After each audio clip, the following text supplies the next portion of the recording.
अरशद शरीफ कातिल केस की तहकीकात अहम मोड़ पर आ गई है। नई स्पेशल JIT के नाम आज सामने आने का इम्कान है। JIT की तश्कील का हुक्म गुज़िश्ता समाअत पर सुप्रीम कोर्ट ने दिया था। अदालत उज़्मा ने हुक्म की कायम करदा JIT मुस्तरद कर दी है, जबकि केस में फैक्ट फाइंडिंग कमेटी की रिपोर्ट अदालत में जमा करा दी गई है। चीफ जस्टिस ने रिमार्क्स में कहा, यह एक क्रिमिनल मामला है, इसलिए अदालती कमीशन की जरूरत नहीं है। अदालत चाहती है टीम कत्ल की आजादाना तहकीकात करे। बड़े केस की बड़ी समाअत कुछ देर के बाद होगी। आपको अहम कर रहे हैं, खबर के हवाले से अरशद शरीफ केस तहकीकात में अहम मोड़ आ गया है। अरशद शरीफ का कत्ल किन हालात में हुआ, क्या वाकयात थे, कौन जिम्मेदार था? बड़े वाकये की बड़ी तहकीकात का वक्त आ गया।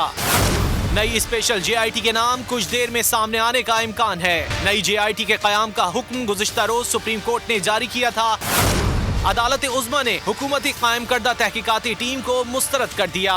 मामले पर अज खुद नोटिस सुप्रीम कोर्ट के लार्जर बेंच के रूबरू ज़ेर समाअत है। गुज़िश्ता समाअत पर फैक्ट फाइंडिंग कमेटी की रिपोर्ट अदालत में जमा कराई गई। एडिशनल अटॉर्नी जनरल ने अदालत को 9 रुकनी JIT की तश्कील की यकीन दहानी कराई। चीफ जस्टिस ने रिमार्क्स दिए, तहकीकात माहिरीन का काम है, हमारा नहीं। जो रिपोर्ट जमा हुई वो काबिल तारीफ है। अदालत चाहती है टीम कत्ल की आजादाना तहकीकात करे। जस्टिस उमर अता बंदयाल ने रिमार्क्स में कहा, केस शुरू ही वकार और खुर्रम से होता है। ये एक क्रिमिनल मामला है, इसलिए अदालती कमीशन की जरूरत नहीं। JIT में ऐसा अफसर नहीं चाहते जो इनके मातहत हो। अरकान मामला फहम और दूसरे मुल्क से शवाहिद लाने के माहिर हों। वजारत खारजा सबूत इकट्ठे करने में दोस्त ममालिक और आलमी इदारों से मदद ले।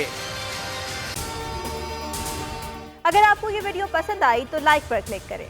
एक ही मुद्दे पे 2 FIR काटी गई हैं, एक ही केस है, एक कराची में, एक इस्लामाबाद। सवाती साहब की एक मुद्दे पे 50 काट दिए, तो बस आप खड़े रहेंगे तो भाई ये होगा। और लेकिन इस दफा कौम जाग चुकी है, ये एक है बात। अगर देखें तो अगर पूरी कौम जाग गई है तो अगर बड़ा कम फर्क रह गया है बस अब। और सो मोटो के हवाले से मैं बता दूं, हमारे इस केस में भी सो मोटो लिया गया। हमारे केस में हम बाइज्जत बरी हो गए जब, तो अदालत ने सो मोटो ले लिया कि जी भाई नीचे के केस में जब आप बरी होते हैं या कुछ होता है तो सिर्फ नीचे के कोर्ट के बाद हाई कोर्ट में केस जाता है, एक अपील होती है, एक प्रोसेस है कानून का, उसके बाद सुप्रीम कोर्ट केस जाता है। ये नहीं हुआ हमारे केस में। सुमोटो हो गया कि जी ये इस केस को वापस से सुना जाए। एक इल्जाम लगाया, बड़ा शोर हो गया, पता नहीं क्या हो गया जी। इल्जाम लगाया कि एक इदारे के एक ब्रिगेडियर साहब ने रिश्वत दी है जज साहब को। हमारे केस में ना हमने रिश्वत दी है ना हमने ली है। हम इल्जाम ये कि एक ब्रिगेडियर साहब ने रिश्वत दी है एक जज साहब पे। अच्छा जी, कैसे आप ये कह रहे हैं कि कोई दूसरे जज साहब कह रहे हैं मैंने सुना है कि जी इसने रिश्वत दी है। वो जज साहब कह रहे हैं जी मैंने तो नहीं दी, मैं तो नहीं ली रिश्वत। अब वो जिस जज साहब ने ये कहा जी मैंने सुना है, उनके अपने कंडक्ट पे जो सुप्रीम जुडिशियल काउंसिल है उन्होंने अपने कंडक्ट, उनको उस जज को उस कंडक्ट पे निकाला है कि वो आप उसी इदारे के खिलाफ कई कार्रवाइयां, स्पीचेस, चीजें कर रहा था उस वक्त, तो उनको उस बेसिस पे निकाला। अब उसकी उधर बात गलत थी, हमारे केस में सही थी।